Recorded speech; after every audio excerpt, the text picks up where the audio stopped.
Hello everyone, how are you doing? I hope you're doing okay despite the unusual times that we're living in. As well as it being unusual times, it's also my big sister's birthday and I wanted to do something special to mark her day. We're gradually getting to know each other. Those of you that know the story know that we met 3 years ago through a TV show, and we're gradually telling each other and the other siblings about our past childhoods and plugging the gaps that we missed. So now we're actually really enjoying getting to know each other on a deeper level, and it's just wonderful. And this is a story that I want to tell you that relates to my in-laws. And last year I went to Graham Norton to see him record a showing, and was very fortunate in that I told them about my red chair story. You'll realise from Graham Norton that they have this segment on the show where they get people to tell a story and they get to decide whether to walk off at the end of it or whether they get flipped.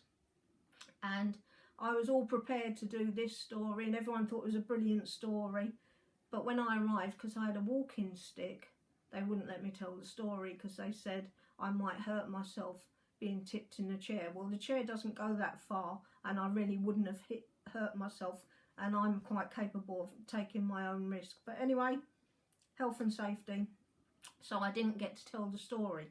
So I've now decided to tell you guys the story, and I'm wearing my red because it's the red chair, and also to support the charity MDS UK that supports me with my rare blood cancer, and that does far more damage to me than any tipping in a chair would do. So you've got to decide, viewers, whether I should be tipped at the end of this or whether you'd let me walk. So what happened was Molly lived, my mother-in-law, in rural Ireland. Really lovely woman and pillar of the community, but quite frugal in the way she led her life, and always made do and mended, as so many people do of that generation.